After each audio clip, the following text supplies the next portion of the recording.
नमस्कार, मी दीपक राऊत तुमचे स्वागत करतो आजच्या शेअर मार्केट अपडेटमध्ये.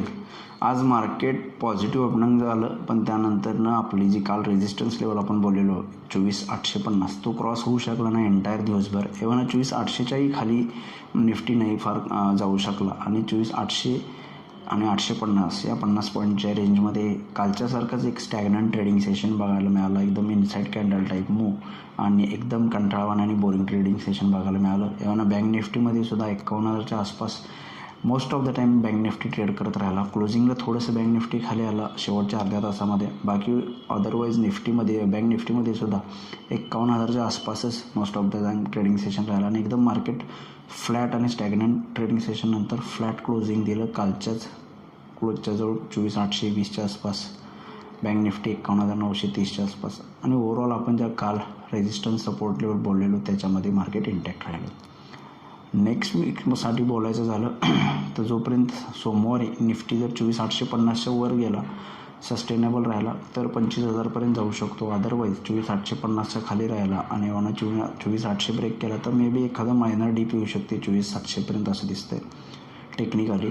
बँक निफ्टीमध्येही त्याच लेवल कालच्या मेंटेन आहेत. 51,000च्या वर मेंटेन राहिला तर 51,200 ते 300पर्यंत जाऊ शकतं.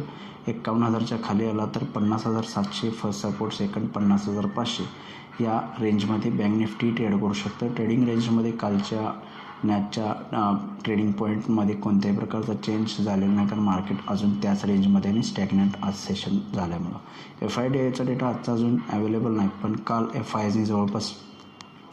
FISनी काल जवळपास 1,370 करोडची खरेदी केली. त्या बाजूला DISनी सुद्धा जवळपास 3,000 करोडची खरेदी केली. दोन्ही डेस्कवर काल बाईंग झाले, पण कालही आपल्याला एक फ्लॅट स्टॅग्नन्स ट्रेडिंग सेशन बघायला मिळाला गॅप अप ओपनिंग नंतर.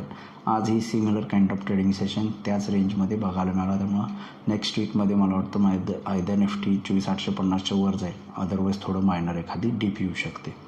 आज NSEमध्ये 1,116 शेअर्स वाढले, त्या बाजूला 1,250 शेअर्स पडलेत. निफ्टीमध्ये 22 शेअर्स वाढले, त्या बाजूला 28 शेअर्समध्ये पडले झाले. त्यामुळे NSEमध्ये निफ्टीमध्ये वाढणाऱ्या शेअर्सची संख्या ऑलमोस्ट सेम आहे. पण सेक्टर इंडिसायजेसमध्ये फक्त ऑटो सेक्टरला चांगली 1% तेजी आहे.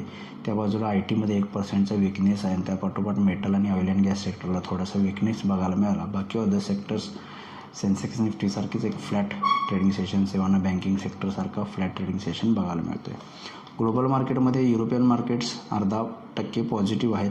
डाऊ फ्युचर्सच्या 140 पॉईंट पॉझिटिव्ह आहेत.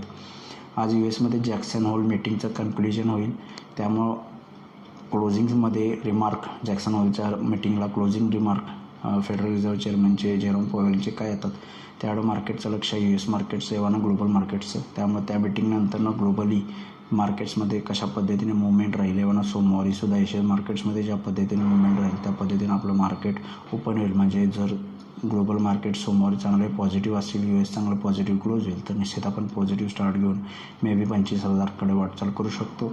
अदरवाईज ग्लोबल मार्केट जर वीक राहिले, खराब राहिले तर आपण थोडंसं वीक राहू शकतो. त्यामुळे बघूया निफ्टी सोमवारी आणि नेक्स्ट वीकमध्ये कशा पद्धतीने बिहेव होते. माझा व्हिडिओ ऐकला त्याबद्दल धन्यवाद. माझा व्हिडिओ लाईक करा, शेअर करा, माझ्या चॅनल सबस्क्राईब करून डेली अपडेटसाठी बेल आयकॉनवर क्लिक करा. धन्यवाद.